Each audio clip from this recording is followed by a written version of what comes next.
வணக்கம், நான் உங்கள் அப்ஜித். நம்ம நண்பர் பிரியகுமார் அவர்கள் ஒரு காணொளி போட்டிருக்காரு நேற்றைய தினம். நாரி போன நாம் தமிழர் கட்சி 60 நாளில் அசிங்கப்பட போகிறீங்க அப்படின்ற மாதிரி ஒரு காணொளி போட்டிருந்தாரு. அதில் 35 நிமிஷம் அவருடைய ஆதங்கத்தை பூரா கொட்டி தீர்த்துருக்காரு. மண்ணள்ளி தூத்தி விடலை, நாசமாக போவீங்கடா நாம் தமிழர் கட்சிக்காரங்க அப்படின்னு சொல்லி மண்ணை மட்டும்தான் அள்ளி தூத்தலை, மற்றபடி அதுக்கு இணையாக அவருடைய ஆதங்கத்தை பூரா கொட்டி தீர்த்துட்டார். அதில் நிறைய கேள்விகள் கேட்டிருக்காரு, நிறைய பேருக்கு ஹோம்ஒர்க்லாம் கொடுத்துருக்காரு. அதிலே அவர் சொல்கிறார், சாட்டை துறைமுருகன் குறித்து இந்த மாதிரியான கேள்விகள் இருக்குது, அந்த கேள்விக்கு நீங்கள் பதில் சொல்லக்கூடாது, அவரை சொல்ல அவரை ஒத்துக்க சொல்லு அப்படின்ட்டு இருக்காரு. அதுக்கு சாட்டை துறைமுருகன் சொல்கிறாரோ இல்லையா, அது அவங்க பாடு. ஆனால் பொதுப்படியாக நாம் தமிழர் கட்சியினர் மீது, அண்ணன் சீமான் அவர்கள் மீது வைத்த விமர்சனங்களுக்கு, அவர் வைத்த வாதங்களுக்கு என்னுடைய பதில் வாதம் தான் இந்த காணொளி. ஏன்னா நானும் நாம் தமிழர் கட்சியினுடைய ஆதரவாளர். தற்போது அதிகாரப்பூர்வ நாம் தமிழர் கட்சியில் பொறுப்பாளராக இல்லைனாலும் என்னால் முடிஞ்ச களப்பணிகளை செய்கிறேன், என்னால் முடிஞ்ச வலைதளங்களில் என்னால் முடிஞ்ச பதிவுகளை போட்டுக்கிட்டு இருக்கேன். அப்படின்ற அடிப்படையில் நீண்ட நாட்கள் நாம் தமிழர் கட்சியினுடைய ஆதரவாளராக இருக்கேன் அப்படின்றனால அவருக்கு என்னுடைய பதில். கேள்வி கேட்டால் அவரே 35 நிமிஷம் பேசியிருக்காரு. அப்போ பதில்ன்றது கொஞ்சம் கூட போகிறதுக்கான வாய்ப்பு இருக்குது. எனவே நம்ம உறவுகள் பொறுமையாக கேளுங்க அப்படின்றதையும் கேட்டுக்கிறேன். இல்லை ரொம்ப லேகாக போகுது, ரொம்ப லென்த்தாக போகுது அப்படின்னா அதான் ஆப்ஷன் இருக்கு இல்லையா, 1.25x 1.5x 2xலாம் இருக்குல்ல, அதில் வச்சு கேளுங்க. கொஞ்சம் விரைவாக நீங்கள் கேட்குறதுக்கு அது உதவியாக இருக்கும். எனவே பொறுமையாக எல்லோரும் பாருங்கன்னு சொல்லி கேட்டுக்கிறேன்.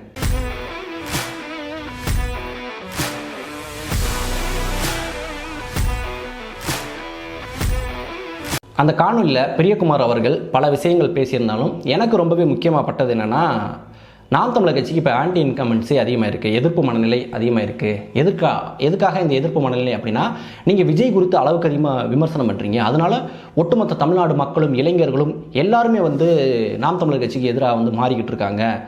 இப்போ கூட நான் ஒரு சர்வே பார்த்தேன், அதில் 25% தான் நாம் தமிழர் கட்சிக்கு ஆதரவு கொடுக்குறாங்க, 50% எதிராகத்தான் இருக்கிறாங்க. காரணம் நீங்கள் விஜயை விமர்சிக்கிறது.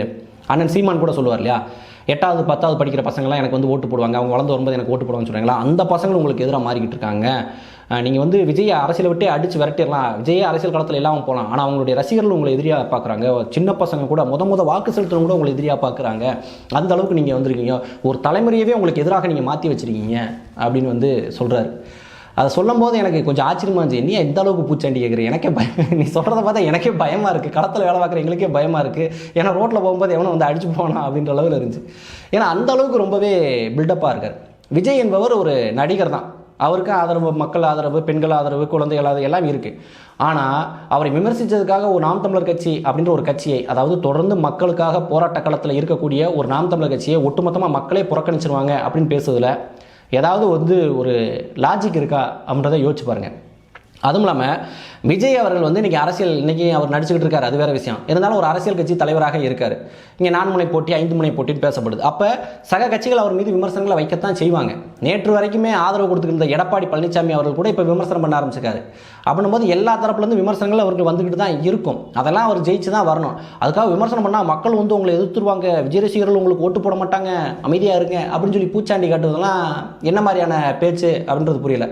சரி, கரூர் சம்பந்தம் குறித்து அண்ணன் சீமான் அவர்கள் பேசலை, விஜய் குறித்து பேசவே இல்லை, தாவேகா கட்சி குறித்து வாய் திறக்கவே இல்லைன்னு வச்சுக்குவோம். நாம் தமிழர் கட்சியை சார்ந்தவங்க யாருமே பேசவே இல்லை அப்படின்றத எடுத்துக்குவோம். அப்போ விஜய் ரசிகர்லாம் இங்கே பாரு, விஜய் அவர்கள் அரசியலுக்கு வந்தபோது கூட நாம் தமிழர் கட்சிக்காரங்க விஜயை விமர்சிக்க மாட்டாங்க, ஏன்னா நம்ம போய் அவருக்கு ஓட்டு போட்டுருவோம் அப்படின்னு சொல்லி ஓட்டு போடுவாங்களா? விஜய்க்கு தானே ஓட்டு போட போகிறாங்க. நாம் தமிழர் கட்சியினர் விஜயை விமர்சித்தாலும் விமர்சிக்கினாலும் தாவேகா கட்சிக்காரன் விஜய் ரசிகர்கள் இல்லை விஜய்க்கு ஓட்டு போடணும்னு நினைக்கிறேன், விஜய்க்கு தான் ஓட்டு போடுவான். அவன் ஓட்டு அவனுக்கு தான் ஒழுக போகுது. இதில் என்ன லாஜிக் இருக்குன்னு தெரியல. இதனால எதிர்ப்பு மனநிலை வந்துருச்சு. இருந்ததை விட இப்போ விஜய் அரசியலுக்கு வந்துட்டார். எனவே விஜயை எதிர்த்து பேசும்போது அவருடைய ரசிகர்கள் சமூக வலைதளங்களில் பேசத்தான் செய்வாங்க. அது பார்க்கும்போது நிறைய வெகுஜன மக்கள் பேசுகிறாங்க அப்படின்ற மாதிரி தோணும். ஆனால் வெகுஜன மக்கள் அப்படின்றது சமூக வலைதளங்களுக்கு வெளியே தான் இருக்காங்க. இன்றைக்கி பெரும்பாலான ஓட்டர்ஸ் ட்விட்டருக்கு வெளியே தான் இருக்காங்க. நம்ம ட்விட்டரில் இருக்கோம், ட்விட்டரில் இந்த மாதிரி கருத்து இருக்குனாலே அது ஒட்டுமொத்த தமிழ் சமூகத்தினுடைய கருத்தாக ஏற்றுக்க முடியாது. இங்கே விஜய்க்கு எவ்வளோ அளவுக்கு ரசிகர் இருக்காங்களோ அதே அளவுக்கு அஜித்துக்கு ரசிகர் இருக்காங்க, சூர்யாவுக்கு ரசிகர் இருக்காங்க, சிம்புக்கு ரசிகர் இருக்காங்க, தனுஷுக்கு ரசிகர் இருக்காங்க. இப்படி ஒவ்வொருத்தரும் அரசியலுக்கு வரும்போது அவங்கள பற்றி பேசக்கூடாது, அவங்க என்ன தப்பு செஞ்சாலும் அதை கண்டுக்கக்கூடாது, அமைதியாக இருக்கணும் அப்படின்னா அது அரசியலே கிடையாது, அது ஏமாற்று வேலை, சால்ரா. அப்படி நாம் தமிழர் கட்சியும் விஜய்க்கு சால்ரா போடணும்னு நீங்கள் எதிர்பார்க்குறீங்க. எந்த நடிகர் அரசியலுக்கு வந்தாலும் அவருக்கு ஜால்ரா தட்டணும்னா அப்புறம் என்ன, தமிழ் தேசியம் என்ன, தலைவர் என்ன, கொள்கை என்ன, கோட்பாடு என்ன, அப்படி பேசுறதுக்கு எந்த அர்த்தமும் இல்லையே. தப்புனா தப்புன்னு தானே சொல்லணும். இதில் ஒரு விஷயத்த சொல்கிறது, அண்ணன் சீமான் பார்த்தீங்கன்னா கரூர் சம்பவத்தில் விஜய்க்கு ஆதரவாக இல்லை ஒரு நியூட்ரலாக தான் பேசினார். அதுக்கப்புறம் அவர் மாற்றி பேசுகிறாரு, உடனுக்குடனே மாற்றி பேசுகிறாரு, சாட்டை துறைமுகம் சொன்ன மாதிரி பேசுகிறாரு அப்படின்றது. ஏன்ப்பா அந்த 2 நாள் கேப்பில் என்ன நடந்துச்சுன்றதை சொல்லவே இல்லை. கரூர் சம்பவம் நடந்தபோது எல்லாரும் அங்கே போனாங்க. போயிட்டு இந்த மாதிரி சரி 1000 இருந்தாலும் அது திட்டமிட்டு நடத்தப்பட்டது இல்லை, விஜய் வந்து திட்டமிட்டு இப்படி பண்ணல, அவரும் வந்து அதிர்ச்சியில் தான் இருப்பார், சரி விடுங்க அப்படின்னு சொல்லிட்டு அன்றைக்கி சொல்லிட்டு போகிறார். அதுக்கப்புறம் 2-3 நாள் ஆள் எல்லாரும் தலைமறைவு, அப்படியே பூராவே தலைமறைவு. கட்சியில் இருக்க ஒருத்தன் வந்து வெளியே வரல, அவன் பூரா அப்படியே தலைமறைவாக இருந்துட்டு விஜய் வந்து அப்படியே ஒரு மாதிரி பாவமாக மூஞ்சி வச்சுக்கிட்டு ஏன் இப்படி நடந்துச்சு, எதுக்கு இப்படி நடந்துச்சு, யார் காரணம், எது காரணம் அப்படின்னு சொல்லிட்டு தன் மீது எந்த குற்றமும் இல்லாமல் என் கை ரொம்ப சுத்தம் பாருங்க, நான் ரொம்ப யோக்கியம் பாருங்க அப்படின்னு சொல்லி ஒரு நடிப்பாக ஒரு காணொலி போட்டான். அதை பார்த்ததுக்கப்புறம் தான் எல்லாத்துக்குமே வெறியாச்சு. கொஞ்சமாச்சும் மனசாட்சி இருக்க மனிதனுக்கு அது உறுத்தி இருக்கும். 1000 தான் இருந்தாலும் 1000 பிரச்சனை இருக்கட்டும், காவல்துறை தப்பாக இருக்கட்டும், எல்லாம் இருந்தாலும் நம்மளை பார்க்க வந்தாங்க தானே, நம்ம ரசிகர் தானே, நம்ம முகத்தை பார்க்கணும் தானே வந்தாங்க. அப்படி நடந்துருச்சுல்ல, அதுக்கு வந்து நான் பொறுப்பேற்றுக்கிறேங்க. இனி வந்து இந்த மாதிரி நடக்கக்கூடாது, இதுக்கான எந்த இதனாலும் நான் சட்ட போராட்டத்தை நான் சந்திக்க தயாராக இருக்கேன். கண்டிப்பாக அதில் யார் சம்மந்தப்பட்டிருக்காங்களோ அவங்கள நான் வந்து சட்டத்தின் முன்னாடி நிறுத்தி தண்டிப்பேன். ஆனால் வந்து இதுக்கு நான் தார்மீக பொறுப்பேற்றுக்கிறேன், அவங்க குடும்பத்தோடைய துக்கத்தில் நான் பங்கெடுத்துக்கிறேன் அப்படின்ற மாதிரி எதுவுமே பேசாமல் வெறுமனே வந்து அப்படியே அடுத்தவங்க மேலே பழி போடுற மாதிரி பேசினா அப்புறம் எரிச்ச வருமா வராது. அதனால தான் எல்லாருமே கடுமையாக விமர்சிச்சாங்க. சரி, அந்த 2 நாள் இடைப்பட்ட நாட்களில் இந்த விர்ச்சுவல் வாரியர்ஸ் என்ன பண்ணிட்டு இருந்தாங்க, எவ்வளோ நரேட்டிவ்ஸ் இருக்குது, இந்த கான்ஸ்பிரசி தியரி எவ்வளோ பேசினாங்க. செந்தில் பாலாஜியினுடைய ஆட்கள் உள்ளே வந்துட்டாங்க, அப்படியே அருவாள் எடுத்து வீசிட்டாங்க, திராவகத்தை எடுத்து ஊற்றுனாங்க, கம்பு எடுத்து அடிச்சாங்க. ஒரு 500 பேர் இந்த தெலுங்கு படத்தில் வர மாதிரி 500 பேர் கூட்டத்தில் பூந்து அப்படியே கலவரத்தை ஏற்படுத்தினாங்க. அதனால தான் அப்படின்னு சொல்லி எவ்வளோ பொய் பேசுறீங்க, எவ்வளோ பொய், வாய்க்கு வந்த பொய்யெல்லாம் பேசியிருந்தீங்க. இப்போ சிபிஐ விசாரணை போதில்ல, அங்கே போய் சொல்ல வேண்டியதானே, செந்தில் பாலாஜி பேரை வந்து அங்கே பேசினாங்களா, நீதிமன்றத்தில் சிபிஐ விசாரணை வேணும்னு கேட்டுக்கிட்டு இருந்தீங்கல்ல, அப்போ அங்கே நடந்த குற்றங்கள் குறித்து செந்தில் பாலாஜி குறித்து பேசுனீங்களா, சமூக வலைதளத்தில் எவ்வளோ விர்ச்சுவல் வாரியர்ஸ் எழுதுனா, அப்போ அது குறித்து இப்படி அயோக்கியத்தனை வேஷம் போட்டிங்க பார்த்தீங்களா, அதுதான் விஜய் மீது கோபம், தாவேக்கா கட்சியினர் மீது, அந்த விர்ச்சுவல் வாரியர்ஸ் மீது, அந்த தற்கொலைகள் மீது மக்களுக்கு கோபம் வர்றதுக்கு காரணமே அதுதான். நீங்கள் ஒரு நரேட்டிவை செட் பண்ணீங்களா, ஒரு பொய்யை பேசுனீங்க பார்த்தீங்களா, ஆமாங்க தப்பு நடந்து போச்சுங்க, இது அறியாமல் நடந்துச்சுங்க, நாங்கள் திட்டமிட்டு பண்ணலங்க, மன்னிச்சிருங்க அப்படின்னா முடிஞ்சு போச்சு அந்த பிரச்சனை அன்னைக்கே. ஆனால் அதை பற்றி பேசாமல் அப்படியே நீங்கள்லாம் யோக்கிய வேஷம் போட்டுக்கிட்டு உங்கள் மேலேயும் தப்பு இருக்குது, ஆளு அரசாங்கத்தின் மீதும் தப்பு இருக்குது, காவல்துறையின் மீதும் தப்பு இருக்குது, இதுக்கெல்லாம் மேலே ரசிகர்கள் மீதும் தப்பு இருக்குது. உங்களுடைய கண்மூடித்தனமான அந்த விஜயை பார்க்கணுன்ற வெறி தான் அவ்வளோ பெரிய இழப்புக்கு காரணம். எனவே இதெல்லாம் சேர்த்து தான் விஜய் மீது விமர்சனங்களாக வந்துச்சு. அவ்வளோ நாள் அமைதியாக இருந்தவர் சட்டமன்றத்தில் போய் பேசுகிறாரு, இது வந்து இந்த ஆளுங்கட்சியினுடைய தவறு, காவல்துறையின் தவறுன்னு சொல்லி எடப்பாடி பழனிசாமி பேசிகிட்டு இருந்தார். ஆனால் இப்போ அவர் எதிர்த்து பேசுகிறாரு. ஏன் அங்கே போய் சொல்ல வேண்டியதானே, எடப்பாடி பழனிசாமி திமுகவினுடைய அடியாளாக செயல்படுறாரு அப்படின்னு. உங்களுக்கு பிரியகுமார் கூட ஒரு சாஃப்ட் கார்னர் இருக்குல்ல எடப்பாடி பழனிசாமி அதிமுக மீது, அவர் வந்து இப்போ எதிர்த்து தானே பேசுறாரு. நாம் தமிழர் கட்சியாச்சு அப்பையிலேருந்து எடுத்து பேசிக்கிட்டு இருக்காங்க. 2வது நாள் அந்த வீடியோ வெளியே வந்ததுலேருந்து, விஜய் போட்ட வீடியோ வெளியே வந்ததுலேருந்து எடுத்து பேசிக்கிட்டு இருக்காங்க. ஆனால் அதன் பிறகும் கூட எடப்பாடி பழனிசாமி அவர்கள் போய் முட்டு கொடுத்தாரு, சட்டமன்றத்திலே போய் முட்டு கொடுத்தாரு. ஆனால் இப்போ அவரே வந்து எதிர்த்து பேசுகிறாரு. ஏன் இப்போ சொல்ல வேண்டியதானே, அதிமுக வந்து திமுகவினுடைய அடியாளை செஞ்சுக்கிட்டு இருக்கீங்க, நீங்கள் அடியாளாக வந்து வேலை பார்த்துக்கிட்டு இருக்கீங்க, நீ உங்கள் மேலே ஆன்டி இன்கம்பன்சி வந்துக்கிட்டு இருக்கு, விஜயை நீங்கள் எப்படி எதிர்த்து பேசலாம், நீங்கள் அவ்வளோதான் அழிஞ்சிருவீங்க, திமுகவை எதிர்க்க முடியாதவங்கனால அப்படின்னு வந்து அங்கே பேச வேண்டியதானே. நாம் தமிழர் கட்சி மட்டுமே எதிர்த்து பேசுது. ஆனால் எடப்பாடி பழனிசாமி எதுக்கு பேசுறாரு, கூட்டணிக்கு வரலன்றதுக்காக பேசிக்கிட்டு இருக்காரு. அப்போ கூட்டணிக்கு வருவார்னு சொல்லி ஆதரவு கொடுத்தாரு, இப்போ கூட்டணிக்கு வரலன்னு தெரிஞ்சதுக்கப்புறம் எதிர்த்து பேசுகிறாங்க. அப்போ அது எவ்வளோ பெரிய அயோக்கியத்தனம், அதை பற்றி பேச வேண்டியதானே. அதை பற்றிலாம் பேச மாட்டாங்க. ஏன்னா நம்ம நண்பருக்கு வந்து அதிமுக மீது ஒரு சாஃப்ட் கார்னர் இருக்குது அப்படின்றது வேற கதை. அடுத்ததாக பார்த்தீங்கன்னா நாம் தமிழர் கட்சி வந்து இப்போ திருநங்கை வேட்பாளருக்கு வந்து வாய்ப்பு கொடுத்துருக்காங்க. அவங்க வந்து ஒரு LGBTQ ஆதரவாளர் அப்படின்னு சொல்லி அதை வந்து ஒரு கடுமையான விமர்சனமாக பாரிசாலன் வச்சார். அதுக்கு நம்ம பசங்க ஒரு விமர்சனம் வச்சாங்க. அப்புறம் அந்த ஒரு அக்கா ஒருத்தவங்க வந்து பதில் விமர்சனம் கொடுத்து அது ஒரு மாதிரி கலீஜாக வந்து போயிட்டுருக்கு. என்னை பொறுத்தவரை அது தப்பு தான், விமர்சனம் வைக்கணும், ஒரு தனி மனித தாக்கலாக இதாக வந்து போகக்கூடாது. ஆனால் வந்து இவங்க LGBTQ ஆதரவாளர், அவங்களுக்கு எப்படி நீங்கள் இடம் கொடுக்கலாம், அதைத்தானே பாரிசாலன் கேட்டார், இதுக்கு பதில் சொல்லுங்கள் அப்படின்னு கேட்டிருக்காரு.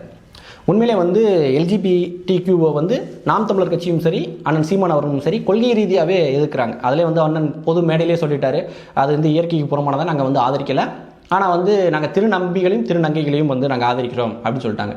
இப்போ இந்த LGBTQ அப்படின்றது நம்மளுக்குலாம் எப்போ புழக்கத்தில் வருது, எனக்கு தெரிஞ்சே நான் சொல்கிறேன் ஒரு 5 ஆண்டுகளில் தான் இது ரொம்பவே பெரிய புழக்கமாக இருக்குது. அதுக்கு முன்னாடி வந்து பார்த்திங்கன்னா இவ்வளோக்கா அந்த LGBTQ அப்படின்றது தெரியாது. நம்மளுக்கு திருநங்கை திருநம்பி இவங்களை தெரியும்.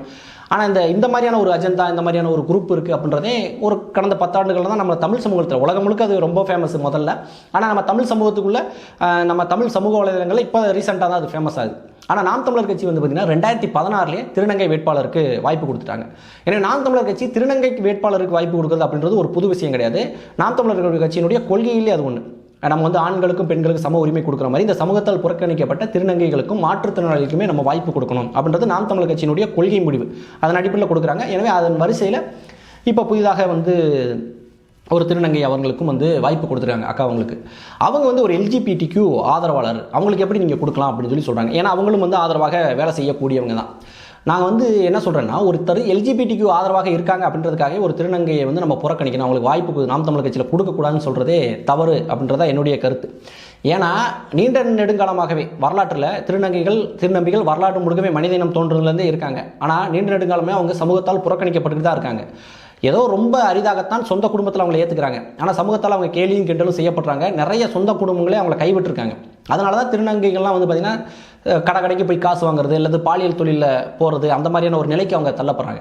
இப்படி புறக்கணிக்கப்பட்ட ஒரு கூட்டமாக அவங்க இருக்கும்போது அவங்களுக்கு வந்து ஒருத்தவங்க ஆதரவு கொடுக்குறாங்க, எல்ஜிபிடிக்யூ அப்படின்னு சொல்லி ஒரு கம்யூனிட்டியை ஃபார்ம் பண்ணி ஆதரவு கொடுக்குறாங்க. அதுக்கு பின்னாடி இருக்கக்கூடிய சர்வதேச அரசியல், அதுக்கு பின்னாடி இருக்கக்கூடிய அவங்களுடைய பணம் பண்ணக்கூடிய நோக்கம், அவங்களுடைய அஜெண்டா, இதெல்லாம் ஒரு பக்கம் இருக்கட்டும்.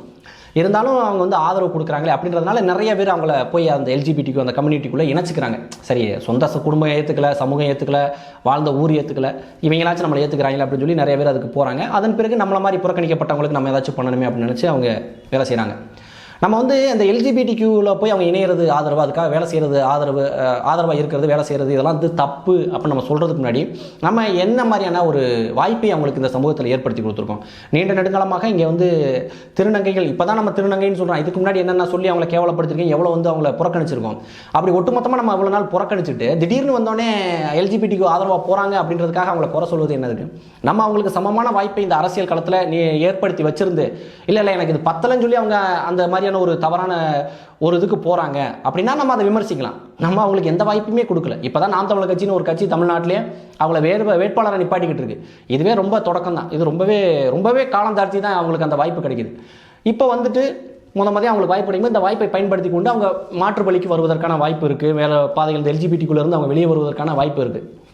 அந்த திருநங்கை வேட்பாளர் வந்து நாம் தமிழர் கட்சி மேடையில் எல்ஜிபிடிக்கு ஆதரவாக பேசுறது, அது சம்பந்தமான கருத்துக்களை பேசினா அதை வந்து நம்ம குற்றம் சொல்லலாம். எல்ஜிபிடிக்கு ஒரு காலத்தில் அவங்க ஆதரவு கொடுத்தாங்க, அவங்கள நீங்கள் ஏன் வந்து வேட்பாளர் நிப்பாட்டினீங்கன்னு கேட்குறதே என்னை கேட்டால் அபத்தமானதான். நீங்கள் முதல் வாய்ப்பு கொடுங்க, அதை அவங்க பயன்படுத்திக்கிட்டோம், அது அவங்களுக்கு சரியாக தவறாக அப்படின்றத அவங்க பார்க்கட்டும். அதுக்கப்புறம் அவங்க மீது குறை சொல்லுங்கள். எந்த வாய்ப்புமே இல்லாமல் புறக்கணிக்கப்பட்டவங்களை போயிட்டு நீ வந்து அதை பண்ணது தப்பு, இதை பண்ணது தப்புன்னு சொல்கிறதுல மிகப்பெரிய ஒரு ஐயக்கியத்தனம். அந்த ஐயக்கியத்தனத்தை தான் வந்து பாரிசாலன் வந்து பண்ணிக்கிட்டு இருக்காரு. அதுக்கு தான் வந்து, ஆனால் பாரிசாலன் மீது வைக்கப்பட்ட விமர்சனங்கள் ரொம்பவே தப்பு. ஒரு தனி மனித தாக்குதலாக போகிறது இல்லை, அவரை வந்து ஒரு கொச்சையாக அவர் வந்து ஆணே இல்லை பெண்ணே இல்லைன்னு சொல்லி பேசுவதெல்லாம் உண்மையிலே கண்டிக்கத்தக்க விஷயம். அதை நாம் தமிழர் கட்சியினர் பண்ணவே கூடாது. அப்புறம் மற்றவர்களுக்கு நம்மளுக்கு வித்தியாசம் போயிடும். எனவே அவர் அந்த கண்டனத்தை நான் ஏற்றுக்கிறேன். ஆனால் வந்து அவங்களுக்கு வாய்ப்பு கொடுத்ததே தவறுன்னு சொல்வதெல்லாம் ஏற்றுக்க முடியாது. இனி காலங்களில் நம்ம அக்கா வந்து எப்படி செயல்படுறாங்க, நாம் தமிழர் கட்சியில் அவங்க எப்படி இணைகிறாங்க, இன்னும் வந்து ப்ரோ எல்ஜிபிடிக்குவாக இருக்காங்களா, இல்லை அவங்க வேறு பாதைக்கு வராங்களா அப்படின்றத நம்ம பொறுத்திருந்து பார்ப்போம். அது வரைக்கும் நம்ம பொறுத்து தான் பார்க்கணும், வேறு வழி கிடையாது. எனவே வாய்ப்பு கொடுத்ததில் எந்த தவறும் கிடையாது. அவங்க இதற்கு முன்னாடி எல்ஜிபிடிக்குவாக இருந்ததுலையும் அதுக்கு ஆதரவாளராக இருந்ததுலையும் எந்த தவறும் கிடையாது அப்படின்றதான் என்னுடைய கருத்து. இனி அவங்களுடைய செயல்பாடுகள் எப்படி இருக்குன்றதை பொறுமையாக பார்ப்போம். அடுத்தபடியாக பார்த்தீங்கன்னா, விஜய் அவர்கள் வந்து பெரியாரை கொள்கை தலைவராக ஏற்றுக்கிட்டனால தான் ஆனால் சீமான் அவர்கள் வந்து பெரியாரை விமர்சித்து பேசவே ஆரம்பித்தார். பயம் வந்துருச்சு சீமானுக்கு, விஜய் அவர்கள் கொள்கை தலைவராக ஏற்றுக்கிட்டவனே அப்படின்னு சொல்லி சொல்கிறாரு. அதுக்கு ஒரு கடைசியாக ஒரு பதிவு போட்டதையும் காட்டுறாரு. 2023 டிசம்பர் மாதம் அண்ணன் சீமான் அவர்கள் வந்து பெரியார் அவர்களை வந்து பாராட்டி ஒரு பதிவு போட்டிருக்காரு. அதுக்கப்புறம் தான் மாறி இருக்கு, ஏன்னா அதுக்கப்புறம் விஜய் வந்துட்டார், அதனால தான் இது மாறி இருக்கு அப்படின்னு வந்து சொல்கிறார். ஆனால் உண்மையிலேயே நாம் தமிழர் கட்சியினர் பெரியாரை வந்து நீண்ட நெடுங்காலமாக விமர்சிச்சுட்டே இருக்காங்க. நாம் தமிழ் கட்சியில் ஒரு பக்கம் வந்து வீரவழக்க நிகழ்வும் நடத்துவாங்க, இன்னொரு பக்கம் வந்து அண்ணன் சீமான் அவர்கள் மேடையில் பேசும்போது பெரியார் செய்த தவறுகளையும் சுட்டி காட்டி தான் பேசியிருக்காரு. அது எப்போ பெருசாக வெடிக்க ஆரம்பிச்சது அப்படின்னா, ஈரோடு இடைத்தேர்தல், முதல் இடைத்தேர்தலில் ஈவிகே இளங்கோவன் அவர்கள் வந்து போட்டி போடல. அப்போதே நாம் தமிழர் கட்சியினர் வந்து பெரியாரை விமர்சித்து பேச ஆரம்பிச்சாங்க. நாம் தமிழர் கட்சி மேடையிலே அண்ணன் சீமான் அவர்களையும் விமர்சித்து பேச ஆரம்பிச்சிட்டார். எப்படி போச்சுன்னா, பெரியாரை விமர்சித்தே பெரியார் பிறந்த ஊரில் வந்து நாங்கள் அதிகமான வாக்குகளை வாங்குற பாரு அப்படின்ற மாதிரி தான் அந்த தேர்தலே வந்து போயிட்டு இருந்துச்சு. அப்போதான் இந்த அருந்ததியர் பிரச்சனையும் வந்துச்சு, அது எல்லாருக்குமே தெரியும். அதற்கப்புறம் வந்து எப்போ பெருசாக ரொம்ப வெளிப்படையாக வந்து நாம் தமிழர் கட்சியினர் வந்து பெரியாருக்கு எதிராக திரும்பிக்கிட்டு இருக்காங்க அப்படின்றது எப்போது வெளியே வெடிச்சு பெரிய பேசுபொருளாச்சுன்னா, ஐயா பெருமதிக்குரிய மூக்கியா தேவர் அவர்களுடைய நூற்றாண்டு விழாவில் உசிலம்பட்டியில் நடந்துச்சு. நான் அந்த நூற்றாண்டு விழாவில் கலந்துக்கிட்டே நேரில் பார்த்தேன், அண்ணன் பேசினதை கேட்டேன். அதில் சொல்லுவார், ஐயா பசுமன் முத்துராமலிங்க தேவர் தெய்வத்திருநாள் வந்து பார்த்திங்கன்னா சொத்தப்புற ஏழைகளுக்கு கொடுத்தாரு, அவர் சாதி கட்சி தலைவனா, தன்னுடைய சொத்துக்கு வந்து வாரிசை நியமித்த பெரியார் ஈவே ராமசாமி வந்து பெரியாரா தமிழின தந்தையா அப்படின்னு சொல்லி ஒரு பெரிய விமர்சனத்தை முன் வச்சார். வெளிப்படையான விமர்சனத்தை நாம் தமிழர் கட்சி மேடையிலேயே முன் வச்சார். அதுக்கப்புறம் மிகப்பெரிய அளவில் பேசு பொருளாச்சு. அப்படியே கொஞ்சம் கொஞ்சமாக தான் அது டெவலப் ஆகிட்டே வந்துச்சு. நாம் தமிழர் கட்சி வந்து பெரியார் மீதான விமர்சனங்களை முன்வைக்கிறது அப்படின்றது ஏதோ ஒரு நாளில் விஜய் வந்தோன்னே மாறல. ஈரோடு எனக்கு விவரம் தெரியும், அதுக்கு முன்னாடி நிறைய விமர்சனங்கள் வச்சுருக்காங்க அண்ணன் சீமான் அவர்கள். ஆனாலும் ஈரோடு இடைத்தேர்தலிருந்தே வந்துச்சு. முக்கிய தேவர் அவருடைய அந்த நூற்றாண்டு நிகழ்வுலேருந்து மிகப்பெரிய இதாகிடுச்சு.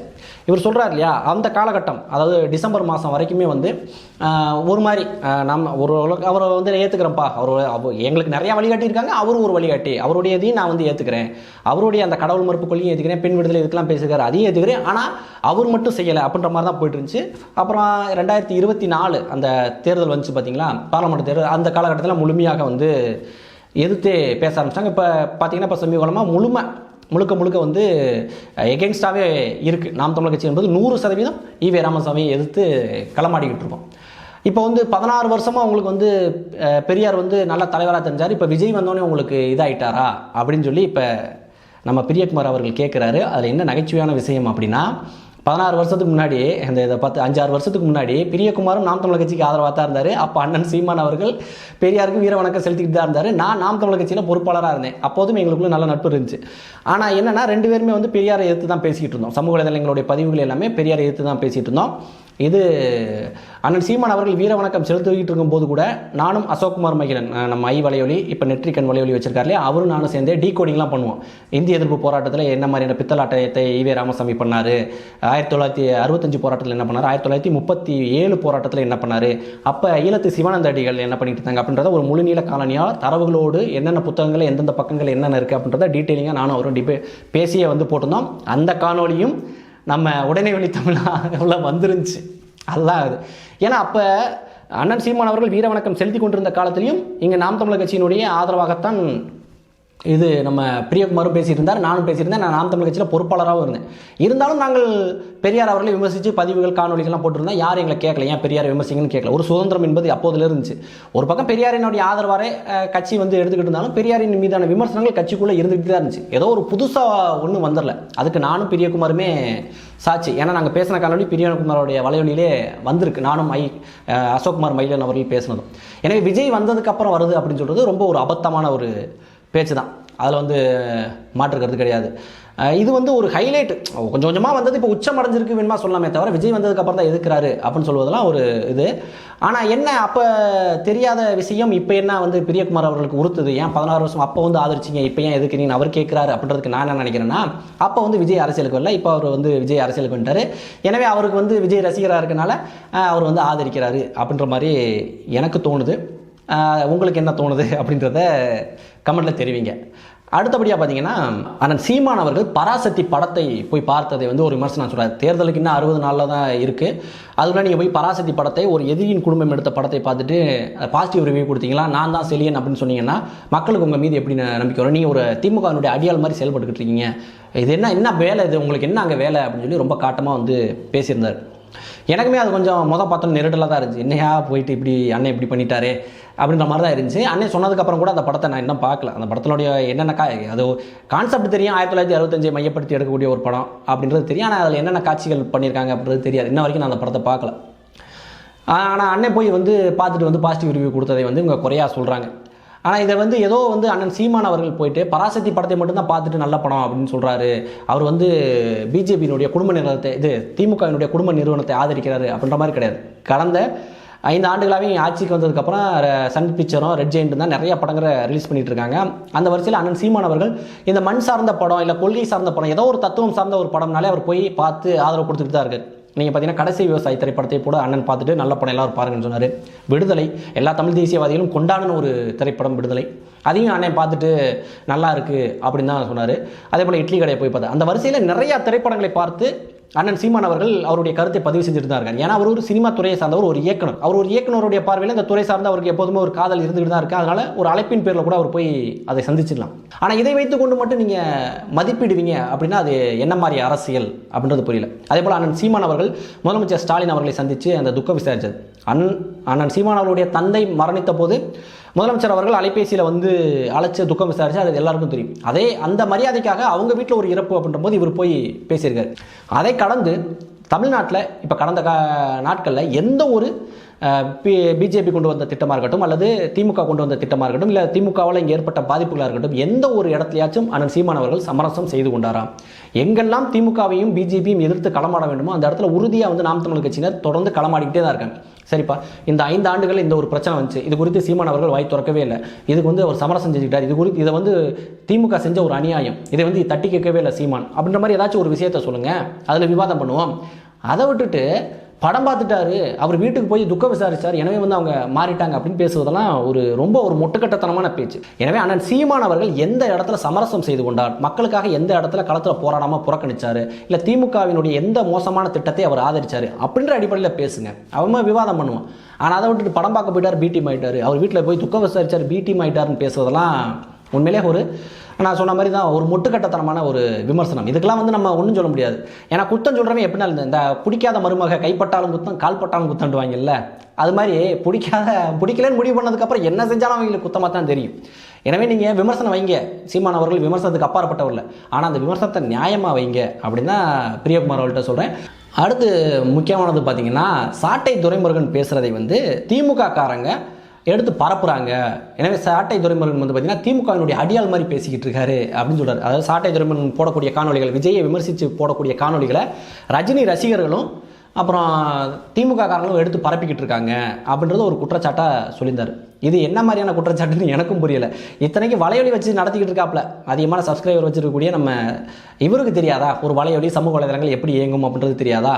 இங்கு ஒரு காணொலி வந்துருச்சுன்னா அந்த காணொலியை எடுத்துக்கிட்டு யார் வேணுமாலும் யாருக்கு எதிராக வேணுமாலும் எப்போ வேணுமாலும் அதை பயன்படுத்தலாம். உதாரணத்துக்கு பார்த்தீங்கன்னா நம்ம கோபி சுதாகர் காணொலி, எப்பயோ வந்து திமுக கிண்டல் பண்ணி போட்ட காணொலி, எப்பயோ அதிமுக கிண்டல் பண்ணி போட்ட காணொலிலாம் இன்றைக்கி சமூக வலைதளங்களில் பரப்பப்பட்டுக்கிட்டு இருக்கு. ஒருத்தர் ட்ரோல் பண்ணுறதுக்கு அந்த காணொலிகளை அவங்க பயன்படுத்திக்கிட்டு இருக்காங்க. அப்போ கோபி சுதாகர் வந்து யாருக்கு அடியாளாக வந்து செயல்பட்டாங்க? இப்போ கூட ஒரு தாவேக கட்சியை சார்ந்த ஒரு பொறுப்பாளர் வந்து சாட்டை துரைமுருகனை வந்து தீக்காக்காரங்களாம் அதிகமாக பார்க்குறீங்க, எனவே பார்க்காதீங்கன்னு சொல்லி ஒரு தீக்காக்காரனே வந்து வீடியோ போட்டுருந்தான். அதை எடுத்து ஒரு தாவேக்காரங்க போஸ்ட் பண்ணியிருக்காங்க, இங்கே பாருங்கள் ஊப்பியே அடிக்கிறான் அப்படின்னு சொல்லி போட்டுருந்தாங்க. அப்போ தீக்காக்காரனே தீக்காவை விமர்சித்த வீடியோவை ஒரு தாவேக்காரன் வந்து பரப்பிக்கிட்டு இருக்காங்க. அப்போ அதை என்ன சொல்கிறது?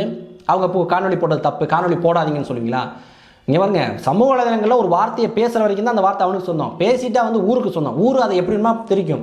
இந்த சொல்லுவாங்கள்ல உளவாயா மூடலாம் ஊர்வாயா மூட முடியாதுனாங்களே, அதான் சமூக வலைதளங்களுக்கு தான் அது பொருந்தும். யார் வேணுமாலும் யாருடைய காணொலி வேணுமா எடுத்து எப்படி வேணுமா பயன்படுத்தலாம். அதுக்காக ஒருத்தரை பேசவே கூடாது, ஒருத்தன் கருத்து சொல்லவே கூடாது, ஒருத்தர் விமர்சிக்கவே கூடாது அப்படின்னு சொல்கிறது அந்த கருத்து சொல்றதுக்கே எதிரானது, ஜனநாயகத்துக்கே எதிரானது. ஆனால் இதை வந்து நம்ம பிரியகுமார் அவர்கள் புரிஞ்சு பேசுகிறாரா புரியாமல் பேசுகிறாரா அப்படின்றதான் எனக்கு புரியலை. அது மட்டும் இல்லாமல் அவருடைய மனநிலை எப்படி இருக்குன்னா, நாம் தமிழர் கட்சியினர் யாரை வேணுமாலும் விமர்சனம் பண்ணிக்கலாம்.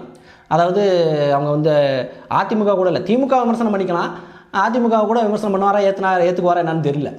அப்படி யாருமே விமர்சனம் பண்ணிக்கலாம். ஆனால் விஜயை வந்து விமர்சனம் பண்ணிடக்கூடாது. விஜயை விமர்சனம் பண்ணால் அவங்க கெட்டவங்க, விஜயை விமர்சனம் பண்ணாமல் அமைதியாக கடந்து போனாங்கன்னா அவங்க ரொம்ப நல்லவங்க அப்படின்ற மாதிரியான ஒரு மனநிலை தான் நம்ம பிரியகுமார் இருக்காரு அப்படின்னு நினைக்கிறேன். ஏப்பா கத்திரிக்காய் முத்திருச்சு, சந்தைக்கு வந்துருச்சு, ஏன்னா எல்லாரும் விலகாக்கத்தான் செய்வாங்க. நீங்கள் வந்து 4 முனை போட்டின்னு சொல்லி ஆரம்பிச்சிட்டிங்கல்ல, விஜயை டிக்ளேர் பண்ணிட்டாரு. திமுக தலைமையில் ஒரு கூட்டணி, பிஜேபி மற்றும் பலர், நாம் தமிழர் கட்சி பேரை கூட சொல்லலை. சரி, அது ஒன்றும் பிரச்சனை இல்லை, பார்த்துக்கலாம். இது எத்தனையோ ஆண்டுகள் இந்த ஊடகங்களும் சரி இந்த அரசியல்வாதிகளும் சரி நாம் தமிழர் கட்சியை புறக்கணிச்சுக்கிட்டு தான் இருக்காங்க. அதையெல்லாம் கடந்து தான் இங்கே 8% வாக்குகளை பெற்று தனிச்சு போட்டிட்டு ஒரு சொந்த சின்னத்தையும் வாங்கி வச்சுருக்காங்க. அதனால் விஜய் வந்து பேரை சொல்லணும்னு அவசியம் கிடையாது, அது ஒன்றும் பிரச்சனை இல்லை. அவரே டிக்ளேர் பண்ணார்ல, ஆமாம் சண்டை போட்டு பார்த்துக்கலான்றது. இப்போ வந்து விஜயே போட்டு பார்த்துக்கலான்னு நினைக்கும் போது நாங்கள் அப்படி தான் நினைப்போம். 4 முனை போட்டினா என்ன, ஒவ்வொருத்தரும் அவருக்கு எதிராக இருக்க மற்ற 3 பேரையும் எதிர்த்து அரசியல் பண்ணி ஆகணும். விஜயும் அதை தான் பண்ணுவார். இங்கே நாம் தமிழர் கட்சியும் டேக்கிள் பண்ணணும், அங்கிட்டு அதிமுக பிஜேபி கூட்டணி, இங்கிட்டு திமுக கூட்டணி எல்லாத்தையும் எதிர்த்து பண்ணணும். அதே மாதிரி தான் திமுக காரணம் மற்றவனை 3 பேர்த்தை எதிர்த்து அரசியல் பண்ணுவான். அப்படின்னும் போது யார் வேணுமாலும் யாரை வேணுமா விமர்சனம் பண்ணலாம், யாரை விமர்சனம் பண்ணாலும் அதை எடுத்து யார் வேணுமாலும் யூஸ் பண்ணிக்கலாம். இதுதான் அரசியல் களம். இப்படி இப்போ 4 முனை போட்டியில் 60 நாள் நீங்களே சொல்கிறீங்க, தேர்தலுக்குன்னா 60 நாள் தான் இருக்குன்றீங்க. ஆனால் விஜயை மட்டும் விமர்சிக்கக்கூடாதுன்னா என்ன அர்த்தம்? எல்லாரையும் விமர்சிப்போம், எல்லாரையும் கேள்வி வைப்போம். ஏன்னா இங்கே அவங்கள கூட மக்களுக்கு ஓரளவுக்கு புரிதல் இருக்குது. இங்கே திமுக மீதான ஒரு புரிதல் மக்களுக்கு ஒரு இயல்பாக இருக்குது. அதே மாதிரி அதிமுக பிஜேபி குறித்து ஒரு மக்களுக்கு ஒரு அதிருப்தி என்பது இருக்குது, திமுக மீது அதிருப்தி இருக்குது. ஆனால் விஜய் வந்து நான் யோகிய பட்டம் கட்டிக்கிட்டு வராப்பில் அவர் அம்பலப்படுத்த வேண்டிய கடமை இன்னும் அதிகமாக இருக்குது. என்ன கேட்டால் மற்றவர்களை விட விஜய் என்ன மக்கள் நம்ம அம்பலப்படுத்தணும். ஏன்னா யோகிய வேஷம் போட்டுக்கிட்டு இருக்கான். இன்றைக்கு வரைக்கும் மக்களுக்கான எந்த பிரச்சனையிலும் போய் முன்ன நின்றது கிடையாது. அவருடைய நோக்கம் என்ன, அப்படியே வந்து வீழ்த்திட்டு அரசியல் அதிகாரத்துக்கு வரணும். அரசியல் அதிகாரத்துக்கு வந்து என்ன பண்ண போகிற, அது குறித்து எதுவுமே பேசலை. இப்போ கூட 3ஆம் ஆண்டு துவக்க விழா நடந்துச்சு. நீங்கள் தான் சொல்கிறீங்களா தேர்தலுக்கு நான் 60 நாள் தான் இருக்குன்றது. அப்போ 3ஆம் ஆண்டு துவக்க விழாவில் நான் ஆட்சிக்கு வந்தால் இந்த திட்டத்தை செயல்படுத்துவேன், இந்த திட்டத்தின் மூலமாக இத்தனை லட்சம் பேர் மக்கள் பயனடைவாங்க, இந்த திட்டத்தின் மூலமாக இந்த வளத்தை நாங்கள் பாதுகாப்போம், இந்த திட்டத்தின் மூலமாக அரசாங்கத்தினுடைய வரியை நாங்கள் பாதுகாப்போம் அப்படின்ற எதையுமே அறிவிக்கலை. என்ன சொல்லிட்டு இருக்காரு? வீட்டுக்கு ஒருத்தன் விஜய் ஓட்டு போடுறதுக்கு இருக்கான், வீட்டுக்கு ஒரு ஓட்டு விழுந்துடும், நாங்கள் ஜெயிச்சிருவோம். வீட்டுக்கு ஒரு ஓட்டு இருக்குது, அந்த வீட்டில் இருக்கவனுக்கு நீ என்ன பண்ண போகிற? வீட்டில் இருக்கவனுக்கான அரசியல் என்ன நீ பண்ணுற? அதை சொல்ல மாட்டேற. இப்படி மக்களை வந்து தன்னுடைய திரை கவர்ச்சியை மட்டும் வைத்து எந்த விதமான நோக்கமும் இல்லாமல் திட்டமும் இல்லாமல் அரசியல் களத்தில் வந்து வாக்கு வாங்கி ஜெயிக்கணும்னு நினைக்கிற ஒரு ஆளை, மக்களை முட்டாளாக்கணும்னு நினைக்கக்கூடிய ஒரு ஆளை அம்பலப்படுத்த வேண்டியது ஒவ்வொரு தமிழனுடைய கடமை. அதைத்தான் இங்கே நாம் தமிழர் கட்சி பிள்ளைகள் செஞ்சுக்கிட்டு இருக்கோம். அதுவும் இல்லாமல் ஏதோ விஜயை விமர்சிக்கிறது மட்டும்தான் அரசியல். விஜயை விமர்சிச்சுக்கிட்டே இருக்கீங்களா, தேர்தல் 60 நாள் வரப்போகுது, நீங்கள் பாருங்கள் அந்த வாக்குப்பதிவு அன்னைக்கு என்ன ஆகுறீங்க பாருங்கள் அப்படின்லாம் சொல்கிறாரு. விஜயை விமர்சிக்கிறது அப்படின்றது சமூக வலைதளங்களில் ஒரு சின்ன ஒரு ஃபன்னு. அதை தாண்டி களத்தில் இங்கே நிறைய வேலை போயிட்டுருக்கு. களத்தில் வேட்பாளர்கள் அறிவிச்சு அவங்க களத்தில் வேலை பார்க்குறதுலாம் உங்களுக்கு தெரியலையா? விஜயை விமர்சிக்கிறது ஒரு பார்ட்டு, அவரும் ஒரு சக கட்சிக்காரரு அப்படின்றதுனால அதை ஒரு விமர்சனமாக ஒரு ஃபன்னாக வந்து நாம் தமிழர் கட்சியினர் பண்ணிட்டு இருக்காங்க. அதை தாண்டி களத்தில் தீவிரமாக நாம் தமிழர் கட்சியினர் களமாடிட்டு இருக்காங்க. தாரிகா சல்மான் நீங்கள் கூட சொன்னீங்களே, அவங்க களத்தில் போய் கல்குவாரி எதிர்த்து போராட்டம் பண்ணுறாங்க. எங்கள் தொகுதியில் நாங்கள் டாஸ்மார்க்கை வந்து முற்றுகையிட்டு அதை விற்பனையை தடுத்துருக்கோம். இப்போ சமீபத்தில் அது சம்பந்தமான காணொலி கூட நாங்கள் சமூக வலைதளத்தில் போட்டோம். எனவே விஜயை விமர்சிக்கிறது நாம் தமிழர் கட்சியினுடைய முழு வேலை கிடையாது. நாம் தமிழர் கட்சியினுடைய வேலை மக்களுக்கான அரசியல் முன்னெடுக்கிறது, மக்களுக்கான போராட்டங்களை முன்னெடுக்கிறது. சக அரசியல் கட்சி மக்களை முட்டாளாகிட்டு இருக்கார் விஜய் அப்படின்ற அடிப்படையில் விஜய்க்கு நாங்கள் அரசியல் பண்ணிகிட்டு இருக்கோம். உங்களுக்கே நல்லா தெரியும், எத்தனையோ பேர் வந்து நாம் தமிழர் கட்சியை சார்ந்தவங்களே வந்து விஜய் அவர்களுக்கு ஆதரவாக பேசினாங்க. விஜய் வந்து நாம் தமிழர் கட்சியோட கூட்டணி வச்சா நல்லா இருக்கும் அப்படின்னு சொல்லி பேசினாங்க. அப்போதும் நான் எதிர்த்து பேசினேன், நண்பனுக்கு நல்லா தெரியும். அப்போதுமே நீங்கள் என்ன ஒரு நடிகனை நம்பி அரசியல் பண்ண போறீங்களா அப்படின்னு சொல்லி நாம் தமிழர் கட்சிக்காரங்களே நான் எதிர்த்து கேள்வி கேட்டேன். சமூக வலைதளங்களில் இருக்குது, பதிவு இருக்குது, அது நம்ம நண்பரும் பெரியகுமாரும் பார்த்துருப்பார். அதே போல் வீர வணக்கம், மாவீரர்களுக்கு மாவீரம் போட்டுதோ மாவீரம் போட்டுதோ அப்படின்னு சொல்லி விஜய் பதிவு போட்ட போது அந்த பதிவை கண்டித்து பேசினேன். என்ன மாவீரர்களுக்கு வீர வணக்கம் செலுத்து, இதுக்கு எப்படி இதென்ன கோலை வழக்கம் செலுத்திக்கிட்டு இருக்குன்னு சொல்லி விஜயே கண்டித்து நான் பதிவு போட்டேன். அதையும் நம்ம நண்பர் பிரியகுமார் அவர்கள் ரீட்வீட் பண்ணி செஞ்சுட்டாண்டா விஜய அப்படின்னு சொல்லி அந்த மாதிரி ஒரு வசனம் போட்டு அவர் ஒரு இது பரப்பியிருந்தார். என்னுடைய ட்வீட்டில் நான் போட்ட ட்வீட் பார்வையை போனதை விட பிரியகுமார் போட்டார்ல ரீட்வீட்டு, அதில் தான் அதிகமான பார்வை போட்டுச்சு. அப்போ கடந்த ஒரு சில மாதங்களுக்கு முன்னாடி வரைக்கும் விஜயே என்னோடு சேர்ந்து நம்ம நாம் தமிழர் கட்சி உறவுகள் தமிழ் தேசியவாதிகளோடு சேர்ந்து பிரியகுமாரையும் எதிர்த்து கொண்டிருந்தவர் தான். இப்போ என்னாச்சு அப்படின்றது தெரியல. எனவே இந்த மாதிரி மக்களை முட்டாளாக்கி, கரூர் பிரச்சனையிலிருந்து ஒவ்வொரு பிரச்சனையிலும் மக்களை முட்டாளாக்கி, மக்களை சிந்திக்கும் திறனற்றவர்களாக்கி, திரைக்கவர்ச்சியை மட்டும் வைத்து வெற்றி பெற்றலாம்னு நினைக்கக்கூடிய ஒருத்தால அமலப்படுத்தாமல் எப்படி விடுறது? அப்போ பேசி தானே ஆகணும். அப்படி பேசுகிறது தப்புன்னு சொன்னால் நீங்கள் விஜயை எதிர்த்தீங்கன்னா திமுகவுக்கு சாதகமாக போயிடும். நீங்கள் வந்து இந்த இதுக்கு முன்னாடி சொல்லிட்டு இருந்தாங்களே பிஜேபி உள்ள வந்துடும், ஓட்டு போடுங்க திமுக அப்படின்னு இருந்தாங்களே, அதே மாதிரி ஏங்க திமுக வந்துருங்க விஜய்க்கு ஓட்டு போடுங்க. அப்போ நாங்கள் என்னடா கேனைங்களாடா? இத்தனை வருஷம் மக்களுக்காக ஒவ்வொரு களத்தில் நின்று போராடக்கூடிய நாம் தமிழர் கட்சி பிள்ளைகள் நாங்களாம் கேன பயிலுக, இழிச்சாவா பயிலுக. நேற்று வந்தவர் அப்படியே வந்தானே அவர் வந்து யோக்கியர் ஆயிடுவார், புரட்சியாளர் ஆயிடுவார். எந்த ஒரு பிரச்சனைக்காச்சும் வாயை திறந்து தைரியமாக பேசுகிறார். சீமானுக்கிட்ட நீங்கள் போய் மைக் கட்டினா ஒவ்வொரு பிரச்சனையும் கொடுத்தும் அவர் பேசுவார். ஒவ்வொரு பிரச்சனையும் ஒரு நிலைப்பாடு இருக்கும், அந்த நிலைப்பாடில் அவர் உறுதியாக இருப்பார். ஆனால் இந்த ஆள்கிட்ட போய் திருப்பரங்குன்ற இஷ்யூ கொடுத்து கேளு, விஜய் ஏதோ மாயத்து வந்தாரா, அதாவது அந்த கொள்கை என்ன சாட்டை துறைமுன் கூட அந்த கொள்கையை குறித்து பேசிட்டான்னு சொல்லி ரொம்ப ஆதங்கம் பேசுனீங்களா, அது என்னமோ செக்குலரிசம் என்னமோ சொல்லுவாங்க. அப்படியான ஒரு கொள்கையை வச்சிருக்கிறவர் திருப்பரங்குன்றத்தில் அவருடைய நிலைப்பாடு என்ன? கவின் ஆணவ படுகொலையில் அவருடைய நிலைப்பாடு என்ன? சோசியல் ஜஸ்டிஸ் அவருடைய கொள்கையில் ஒன்றா இருக்குல்ல, சமூக நீதி. அப்போ கவினுடைய ஆணவ படுகொலையில் சீமானை எதிர்த்து பேசினாப்புல, சாதி ஓட்டு அந்த ஓட்டு எனக்கு வருதோ வழி அது வேறு இருக்காது, ஆனால் இது தப்புன்னு சொல்லி பேசினார்ல, ஏன் விஜய் வாயை மூடிக்கிட்டு இருக்காப்புல? அப்போ ஒரு ரெட்டை வேடம் போகிறான்ல, ஒவ்வொரு விஷயத்தில் ரெட்டை, எனக்கு அந்த சாதிக்காரன் ஓட்டு வேணும், இந்த சாதிக்காரன் வேணும், எனக்கு அந்த மதத்துக்காரன் ஓட்டு வேணும், இந்த மதத்துக்காரன் ஓட்டு வேணும் அப்படின்னு சொல்லி ஒரு ரெட்டை வேடம் போகிறான்ல. இந்த மாதிரி ரெட்டை வேடம் போகிறவன் என்னைக்கு உருப்படியாக இருப்பான்?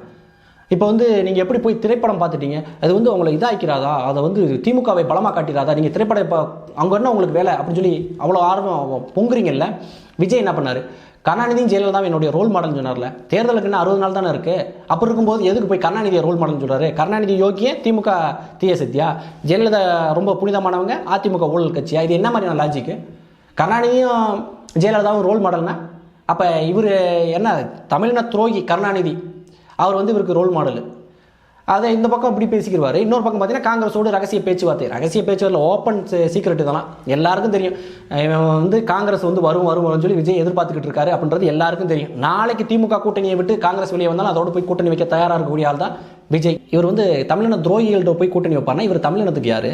தமிழ்நாடு துரோகி கருணாநிதி இவருக்கு ரோல் மாடல்னா இவர் தமிழகத்துக்கு யார்? அப்போ இது குறித்து ஏன் பேசுகிறேன்? எங்க விஜய் வந்து எப்படிங்க போய் ரோல் மாடல்னு சொல்லலாம்னு சொல்லி விஜயை பார்த்து கேட்க வேண்டியதானே, இல்லை தாவேக கட்சிக்காரனை பார்த்து கேட்க வேண்டியதானே? அதெல்லாம் கேட்க மாட்டீங்க. சாட்டை துறைமுருகன் எப்படி பேச போகுது, சீமான் எப்படி அங்கே போக போகுது? அப்போ விஜய் யோக்கிய, விஜய் என்ன பண்ணாலும் யோக்கியம். அப்போ இது என்ன சந்தர்ப்பம் தானே? தாவேக காரனுக்கு வந்தால் ரத்னம், நாம் தமிழ் கட்சிக்கு வரனா தக்காளி சட்னி, அப்படி தானே இருக்கும் உங்கள் பேச்செல்லாம். இதெல்லாம் என்ன மாதிரியான ஒரு மனசாட்சி அற்ற பேச்சு அப்படின்னு தெரியல. இன்னும் நிறையா கேள்விகள் கேட்குறேன்றீங்க.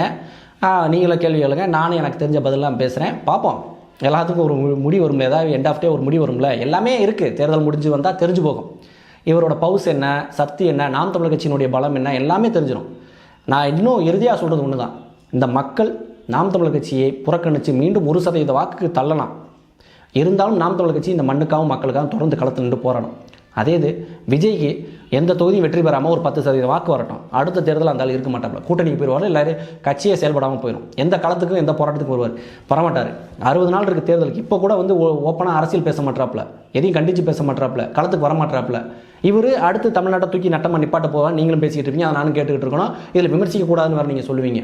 நாம் தமிழர் கட்சி சுள்ளியம் வாக்குகளை வாங்கினாலும் மக்களுக்காக போராடும். விஜய் அப்படி இருப்பாரா? மனசாட்சியை தொட்டு சொல்லுங்கள். மனசாட்சி இருந்தால் நீங்கள் நாம் தமிழர் கட்சி மீது இந்த மாதிரி விமர்சனத்தை வச்சிருக்க மாட்டீங்க, விஜய்க்கு இப்படி முட்டு கொடுத்துட்டு இருக்க மாட்டீங்க. சரி, இந்த காணொலி சம்பந்தமான உங்களுடைய கருத்துக்களை கமெண்ட்டில் தெரிவிங்க. என்னால் முடிஞ்ச பதில்களை நான் சொல்கிறேன். வீழ்வது நாமாயினும் ஆள்வது தமிழாகட்டும். நன்றி.